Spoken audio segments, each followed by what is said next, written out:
उधर 24 घंटे में 3 बार महसूस किए गए भूकंप के तेज झटकों से ताइवान दहल उठा। सबसे पहले आए भूकंप की तीव्रता रिक्टर स्केल पर 7.2 मापी गई।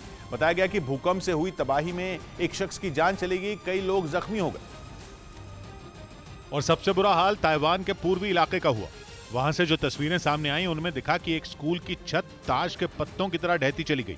जिस वक्त यह हादसा हुआ वहां बच्चे खेल रहे थे। वो तो छत को गिरता देख वो सही समय पर वहां से भाग गए और उन्होंने अपनी जान बचा ली।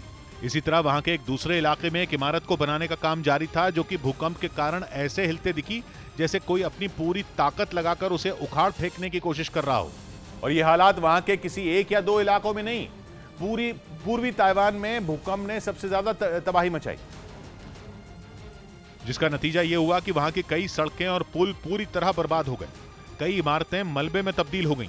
सामने आई तस्वीर में एक इमारत इस तरह जमीन पर गिरी मिली जैसे खिलौने का कोई घर हो। भूकंप के तेज झटकों ने कंक्रीट से बनी इमारत की चंद सेकंड में तस्वीर बदल कर रख दी, जिसकी जानकारी मिलने के बाद वहां राहत बचाव की टीम पहुंची और इमारत में लोगों के फंसे होने की आशंका को देखते हुए रेस्क्यू का काम शुरू किया गया। कई घंटों की कोशिश के बाद उन्हें वहां 4 लोगों को बाहर निकालने में सफलता मिली। इसी तरह वहां की कुछ और इमारतों को भी भारी नुकसान पहुंचा। सड़कों पर कई गाड़ियां और टू व्हीलर जहां तहां गिरे मिले।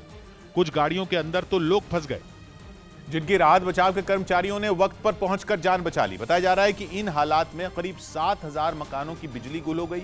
कई जगहों पर लोगों के लिए बिना पानी के गुजारा करना मजबूरी बन गया, क्योंकि भूकंप के तेज झटकों से कई इलाकों में पानी के पाइप टूट गए, जिसका असर पानी की सप्लाई पर पड़ा।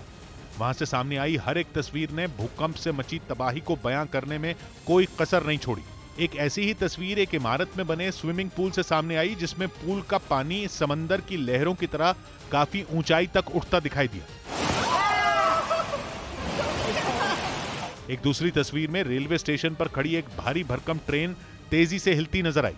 यही वजह रही कि ताइवान में भूकंप आने के बाद रेलवे स्टेशन से लेकर मॉल और बाजार तक हड़कंप मच गया।